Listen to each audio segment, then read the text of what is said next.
Bismillahirrahmanirrahim. Assalamualaikum warahmatullahi wabarakatuh. Kali ini saya akan membahas terkait penalaran umum untuk SNBT. Langsung saja ya, kita mulai untuk yang nomor 1 ya. Di situ ada bacaan, kemudian kita langsung saja ke soalnya.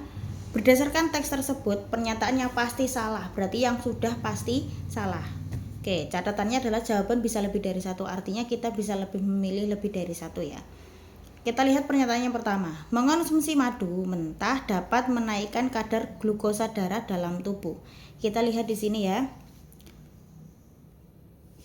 Konsumsi madu mentah, dampak positif konsumsi madu mentah itu adalah penurunan glukosa darah. Jadi yang di sini sudah pasti salah. Di sini menaikkan, jadi kontradiktif ya.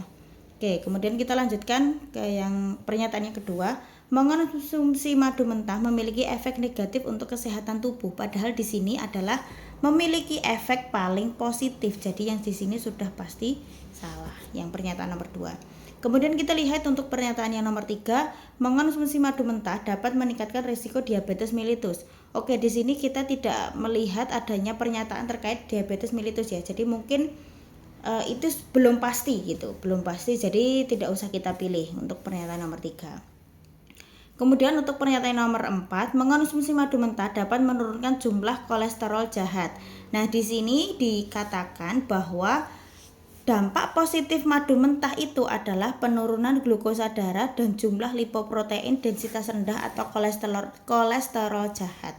Nah, berarti betul ya, menurunkan. Jadi ini betul. Mengonsumsi madu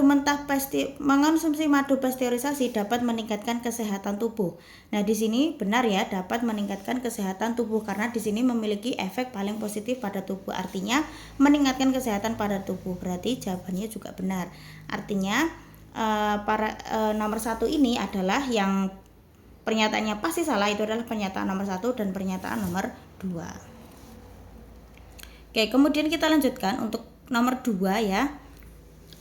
Di sini dikatakan harga BBM dinyatakan dalam rentang tertentu karena harga di sejumlah pom bensin berbeda-beda. Diasumsikan kenaikan harga bernilai sama di semua pom bensin. Berdasarkan teks tersebut, pernyataan yang pasti benar adalah yang mana? Kita lihat yang pernyataan A. PT Pertamina kembali menyesuaikan harga 4 jenis BBM non subsidi. Di sini kita lihat apakah ada 3 jenis. Nah, di sini adalah yang pertama jenis Pertamax Turbo, kemudian Dexlite sama Pertamina Dex. Artinya cuma ada 3 jenis BBM non subsidi. Jadi yang di sini adalah salah. Oke, yang A salah ya. Kemudian kita lihat yang B. BBM non subsidi jenis Dexlite mengalami kenaikan sebesar Rp900. Kita lihat untuk yang jenis Dexlite ya. Ini. Jadi 18.000 naik menjadi 18.300. Jadi mungkin kira-kira kenaikannya nggak sampai 900 ya. Jadi cuma sekitaran Rp300. Jadi yang B juga salah. Yang C, BBM non subsidi jenis Pertamina Dex mengalami kenaikan harga sebesar 300. Pertamina Dex. Ini ya. 18.550 naik menjadi 18.800. Jadi salah ya yang ini ya. 5.500 enggak sampai segitu. Kemudian kita lihat yang D. BBM non subsidi jenis Pertamax Turbo mengalami kenaikan yang paling besar. Pertamax Turbo. Oke, kita lihat dari 14.300 kemudian naik menjadi 15.200. Artinya ini adalah kenaikan yang paling besar. Oke, kita keep ya, mungkin ini yang benar. Kita lihat yang E untuk memastikan ya. BBM non subsidi pertama kalinya mengalami penyesuaian harga di bulan Desember 2022. Padahal di sini tulisannya adalah kembali. Kalau kembali artinya itu bukan pertama kali. Jadi yang E ini salah. Maka jawabannya adalah yang D. Oke, kita lanjutkan untuk yang nomor 3. Pernyataan yang paling mungkin benar berdasarkan teks tersebut adalah, oke, kita lihat yang A. CEO Tesla Elon Musk akan melakukan uji coba chip otak nirkabel Neuralink pada manusia dalam 5 bulan ke depan. Padahal di sini tulisannya adalah dalam 6 bulan ke depan. Jadi yang A salah. Kita lihat yang B. Neuralink melakukan uji klinis terhadap tumbuhan untuk mendapatkan persetujuan dari Food and Drug Administration. Padahal di sini dia melakukan tesnya kepada hewan. Ya, jadi salah juga. Yang C. Menurut Mus, chip otak memungkinkan orang yang mengalami kelumpuhan dapat berjalan normal kembali. Oke, menurut Mus, chip tersebut memungkinkan pasien yang cacat untuk bergerak dan berkomunikasi lagi. Jadi mungkin benar ya ini ya, mengalami kelumpuhan untuk bergerak. Berarti ini kemungkinan benar. Kita memastikan yang D sama yang E ya. Organisasi Neuralink yang memproduksi chip otak berbasis di San Francisco Bay Area dan Austin, Meksiko. Nah, di sini dikutip dari Reuters berbasis di San Francisco Bay Area dan Austin, Texas. Nah, di sini salah ya. Ini tidak ada, Meksikonya tidak ada. Jadi salah. Kemudian yang E, CEO Elon Musk mengatakan chip otak yang diproduksi oleh Neuralink akan langsung diuji cobakan pada hewan, padahal dimulai uji klinisnya pada manusia. Jadi yang E juga salah. Maka jawabannya adalah yang C. Oke, kita lanjutkan untuk nomor 4. Kesimpulan yang paling tepat dari teks tersebut adalah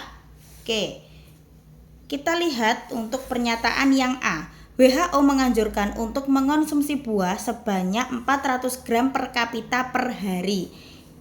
Ingat yang di sini adalah kesimpulannya, bukan pernyataannya benar berdasarkan teks. Mungkin yang A ini tuh benar berdasarkan teks yang ada di sini.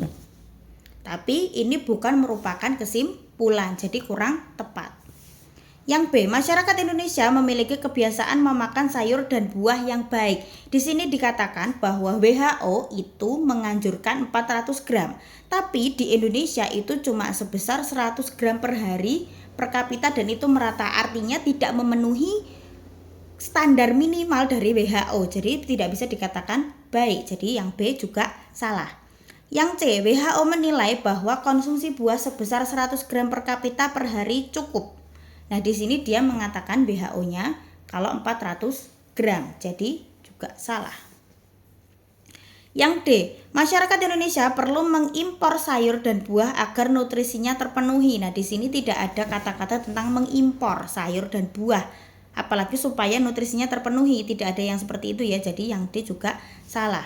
Yang E, kebiasaan mengonsumsi sayur dan buah masyarakat Indonesia masih rendah. Nah, di sini baru benar karena di Indonesia itu cuma sebesar 100 gram per kapita per hari, tapi dari WHO itu harusnya standarnya itu cuma seharusnya 400 gram per kapita per hari. Jadi tidak memenuhi ya, makanya masih rendah. Oke, jawabannya adalah yang E. Kita lanjutkan untuk yang nomor 5. Ya, pernyataan yang memperkuat argumen jajaran direksi PT X adalah yang pertama yang A. Pihak kepolisian memberikan data bahwa terjadi peningkatan angka penipuan saat belanja daring. Oke, di sini berbasis daring. Penurunan jumlah pelanggannya diakibatkan karena banyak pelanggan yang beralih ke e-commerce kompetitor yang memiliki fitur belanja saat menonton siaran langsung. Jadi kurang tepat ya.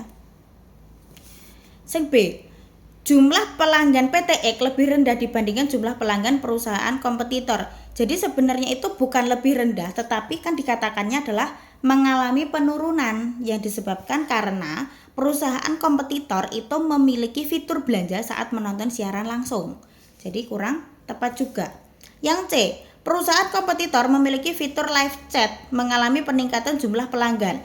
Di sini itu bukannya kok maksudnya bilang kalau adanya peningkatan jumlah pelanggan, tapi yang dibilang adalah PT X-nya itu yang mengalami penurunan pelanggan gitu. Berarti yang di sini juga salah. Yang D, belum ada e-commerce yang memiliki fitur siaran langsung tahun lalu. Oke, coba kita lihat ya. Jadi di sini dikatakan bahwa pada tahun ini PT X mengalami penurunan jumlah pelanggan yang disebabkan karena e-commerce kompetitor itu memiliki fitur belanja menonton siaran langsung. Artinya yang tahun kemarin itu tidak ada. Karena baru tahun ini PT X itu mengalami penurunan. Jadi mungkin saja yang opsi D ini itu benar. Kita keep dulu. Kita lihat yang E. PT X mengembangkan fitur belanja saat menonton siaran langsung mulai tahun depan. Dan di sini tidak ada ya kesimpulan yang seperti itu, juga tidak ada kata-kata yang seperti itu. Tapi cuma dibilang kalau PT X itu mengalami penurunan jumlah pelanggan yang diakibatkan karena e-commerce kompetitor itu memiliki fitur belanja saat menonton siaran langsung. Oke, jadi yang E juga kurang tepat. Jadi jawabannya adalah yang D.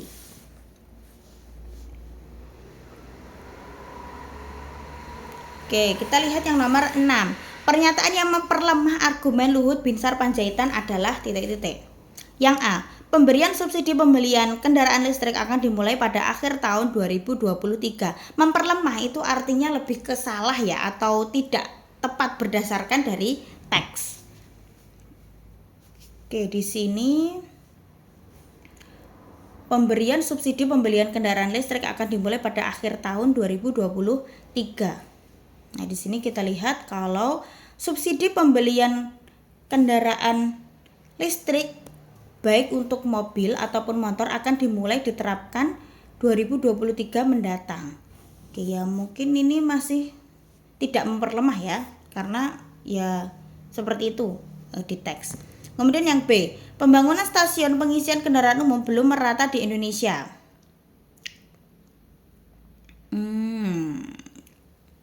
Di sini tidak ada pembangunan stasiun. Oke, coba kita keep dulu ya yang B. Yang C, pemerintah menargetkan Indonesia akan bebas emisi tahun 2060 mendatang. Oke, di sini benar ya. Oke, benar. Subsidi yang diberikan pemerintah dapat merangsang daya beli masyarakat. Sudah jelas, karena kalau misalnya di sini kan dikatakan kalau ada subsidi pembelian kendaraan listrik. Nah, di situ akan menyebabkan masyarakat itu menjadi lebih tertarik untuk beli. Nah, di sini kan dikatakan ya, upaya merangsang daya beli masyarakat Indonesia ke kendaraan elektrifikasi gitu. Jadi yang D benar. Yang E, penggunaan kendaraan listrik akan memiliki dampak positif dan negatif. Nah, di sini kan dikatakan adalah yang memperlemah. Berarti artinya yang tidak mendukung dari pernyataan yang ada di atas. Kalau misalnya di sini dia bilang dampak positif dan negatif, itu artinya dia lebih ke netral gitu ya. Jadi yang di sini juga kurang tepat. Oke, jadi yang mungkin saja menjadi jawabannya adalah yang B. Coba kita telaah lagi ya. Pembangunan stasiun pengisian kendaraan listrik umum belum merata di Indonesia. Artinya kan di sini dia bilang kalau Menteri Koordinator Bidang Kemaritiman itu kan mau memberikan subsidi. Tetapi tidak ada artinya subsidi kendaraan listrik itu apabila pembangunan stasiun pengisian kendaraan listrik umum itu belum merata di Indonesia. Artinya yang ini, yang B ini adalah yang memperlemah dari argumen Luhut Binsar Panjaitan. Oke, jadi yang benar adalah jawabannya yang B. Oke, kita lihat ini yang nomor 7. Kalau nomor 7 ini kita mengisi yang pernyataannya benar ataupun yang salah gitu ya. Oke, kita lihat tentukan apakah pernyataan berikut bernilai benar atau salah. Pernyataan yang pertama, hasil penelitian terbaru memperkuat pernyataan peneliti A. Kita lihat peneliti A. Peneliti A menyatakan daun tanaman X mengalami evolusi karena lingkungannya yang bersifat ekstrim. Oke, jadi dia bilang karena lingkungannya bersifat ekstrim. Kemudian yang hasil penelitian terbaru menyatakan bahwa tanaman X mengalami evolusi karena beradaptasi dengan habitatnya. Jadi lingkungan itu kaitannya sama habitat. Jadi mungkin saja ini adalah benar. Karena yang di sini daun X mengalami evolusi karena lingkungan. Kemudian yang penelitian terbaru tanaman X mengalami evolusi karena beradaptasi dengan habitatnya. Jadi benar. Kemudian yang nomor 2, penelitian terbaru memperkuat pernyataan peneliti B. Pernyataan terbaru tadi kan tanaman X mengalami evolusi karena beradaptasi dengan habitatnya. Kalau yang B menyatakan tanaman X tidak memiliki zat hijau daun sehingga mengalami evolusi. Artinya dia tidak memperkuat, tetapi mereka beda konteks antara penelitian B sama penelitian yang terbaru. Jadi salah.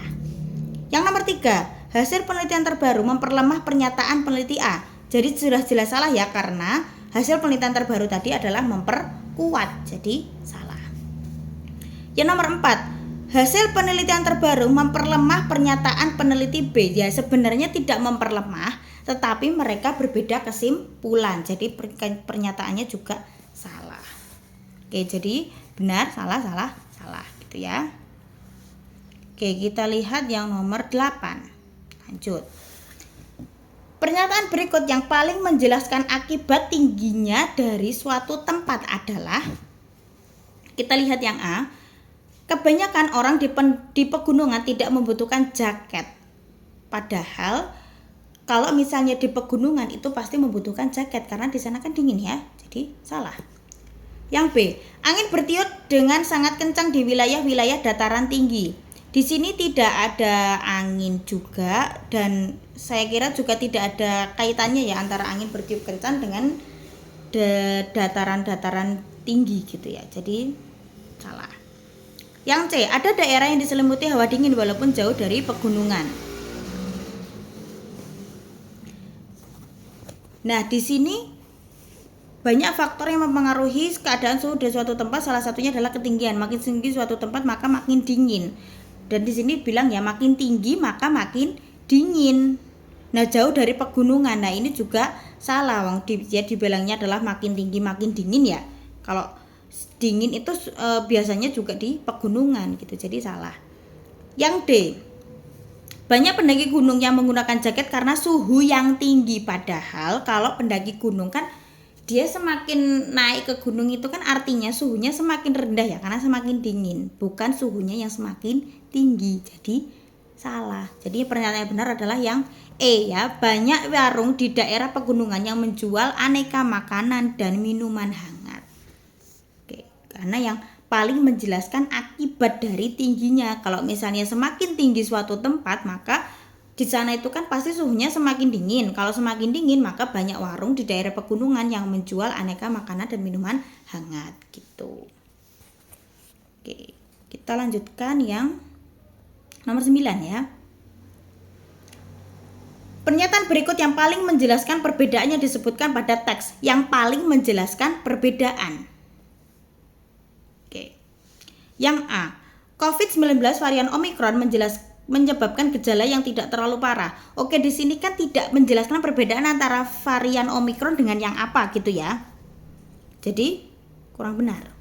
Yang B, COVID-19 varian Omicron lebih menular dibandingkan dengan varian Delta. Oke, ada kata-kata lebih menular. Berarti artinya menjelaskan perbedaan. Oke, kita keep dulu ya yang B. Yang C, virus corona SARS-CoV-2 varian Omicron dan Delta sama-sama. Kalau sama-sama itu artinya tidak menjelaskan perbedaan, jadi salah. Yang D, penderita COVID-19 yang sudah divaksin tidak menunjukkan gejala yang parah. Oke, ini juga tidak menunjukkan perbedaan. Yang E, penderita COVID-19 yang memiliki penyakit penyerta menunjukkan gejala yang ringan. Nah, ini juga tidak menunjukkan perbedaan atau menjelaskan perbedaan. Jadi yang menjelaskan perbedaan adalah pernyataan yang B, karena di sini perbedaan antara varian Omicron dengan varian Delta yang dijelaskan kalau varian Omicron itu lebih menular dibandingkan dengan varian Delta. Jawabannya jadinya yang B. Oke, kemudian kita lanjutkan untuk yang nomor 10 ya. Pernyataan berikut yang didukung oleh teks di atas adalah, kita lihat yang A, makhluk hidup tidak akan bisa hidup di bumi apabila tidak ada tumbuhan. Nah, di sini dibilang kalau misalnya manfaat tumbuhan adalah menyerap karbon dioksida serta melepaskan oksigen. Oke. Sebentar ya, ini kita skip dulu. Yang B, tumbuhan menghasilkan karbon dioksida yang penting untuk makhluk hidup. Jadi tumbuhan itu bukan menghasilkan karbon dioksida ya, tapi menyerap karbon dioksida. Jadi salah. Yang C, tumbuhan selalu menguntungkan hidupnya pada manusia, menggantungkan hidupnya. Padahal di sini adalah tumbuhan itu justru yang menyerap karbon dioksida, kemudian dia mengalami fotosintesis dan akhirnya akan diserap juga oleh hewan sama manusia gitu ya. Jadi tumbuhan itu tidak selalu menggantungkan hidupnya pada manusia dan juga hewan gitu. Karena yang di sini yang menggantungkan itu adalah herbivore. menggantungkan hidupnya pada tumbuhan. Jadi kebalik ya. Jadi yang C salah. Yang D, manusia dan hewan merupakan penyumbang karbon dioksida terbesar di bumi. Di sini apakah ada kata-kata seperti itu? Oke, tidak ada ya. Jadi salah. Tumbuhan membutuhkan nutrisi yang cukup agar bisa tumbuh dan berkembang dengan baik. Di sini juga tidak ada kata-kata seperti itu ya. Jadi salah. Yang ada malah ini, manusia juga memerlukan sayur dan buah-buahan yang dihasilkan dari beberapa jenis tumbuhan agar kebutuhan nutrisinya tercukupi. Jadi bukan yang tumbuhannya maksudnya, tapi malah yang manusianya. Jadi pernyataan yang benar adalah yang A. Kenapa? Karena makhluk hidup tidak bisa hidup di bumi apabila tidak ada tumbuhan, karena tumbuhan itu merupakan produsen yang paling utama ya, menyerap karbon dioksida tadi, kemudian melepaskan oksigen. Nah, oksigen itu dimanfaatkan oleh hewan dan juga manusia. Terbukti juga di sini dikatakan bahwa herbivore itu menggantungkan hidupnya pada tumbuhan gitu. Kalau misalnya sudah menggantungkan, artinya kalau tumbuhan tidak ada maka tidak akan bisa hidup di bumi gitu. Jadi yang A ya yang benar ya. Oke, kita lihat yang nomor 11. Nomor 11 ini ada dua pernyataan. Yang pertama adalah tidak seorang pun peserta UTBK diizinkan memotret soal-soal ujian. Yang pernyataan kedua, sebagai siswa SMA Kasih Ibu menjadi peserta UTBK. Kesimpulannya adalah apa?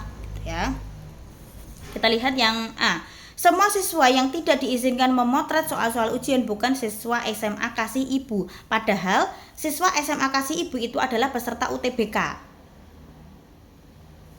Nah, jadi kurang tepat ya. Yang B, semua siswa SMA Kasih Ibu yang menjadi peserta UTBK tidak diizinkan memotret soal-soal ujian. Semua siswa yang menjadi, nah sebagiannya kan menjadi peserta UTBK, jadi tidak diizinkan memotret soal-soal ujian. Oke, yang ini kita keep. Yang C, tumbuhan selalu menggantungkan. Nah, ini tidak ada sambungannya ya sama yang soal ini ya, karena ini kaitannya sama soal yang nomor 10 tadi, jadi sudah jelas salah.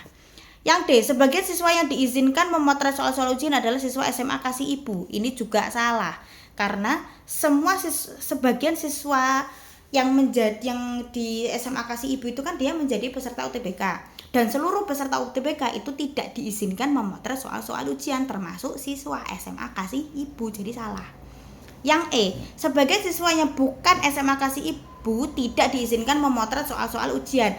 Tidak hanya siswa yang bukan siswa SMA Kasih Ibu, tapi seluruh peserta UTBK. Jadi ini juga salah. Jadi pernyataan yang benar adalah yang B ya. Semua siswa SMA Kasih Ibu yang menjadi peserta UTBK tidak diizinkan memotret soal-soal ujian. Oke, kita lanjutkan yang nomor 12. Jika sebuah komputer tidak layak digunakan untuk bekerja, maka proses bootingnya lama, sering mengalami not responding dan muncul blue screen secara tiba-tiba. Hal tersebut membuat komputer tidak dapat dijual kembali.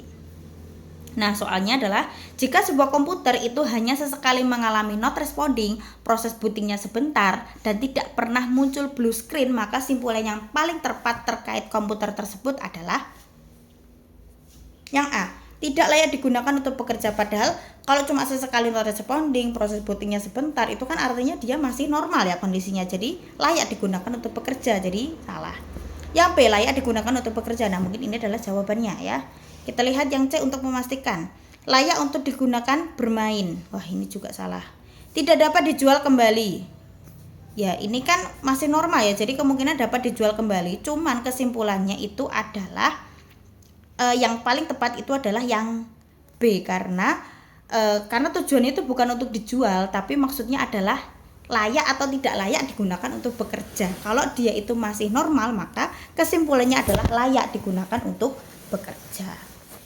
Oke, jadi jawabannya yang B ya. Oke, kita lihat yang nomor 13. Jika hujan deras mengguyur, maka jalan protokol banjir. Jika jalan protokol banjir, maka terjadi kemacetan di semua daerah. Nah, ini sama seperti rumus yang ada di matematika ya. Jadi ini P maka Q, maka R, maka kesimpulannya adalah P maka R. Jika hujan deras mengguyur, ini ibaratkan adalah P, maka jalan protokol banjir ini ibaratkan adalah Q. Jika jalan protokol banjir ini ibaratkan adalah Q, maka terjadi kemacetan di semua daerah, ini adalah R. Maka kesimpulannya apa? P maka R. Jika hujan deras mengguyur, maka terjadi kemacetan di semua daerah. Oke, jadi jawabannya adalah yang E ya. Jika hujan deras mengguyur, maka terjadi kemacetan di semua daerah. Yang E ya jawabannya.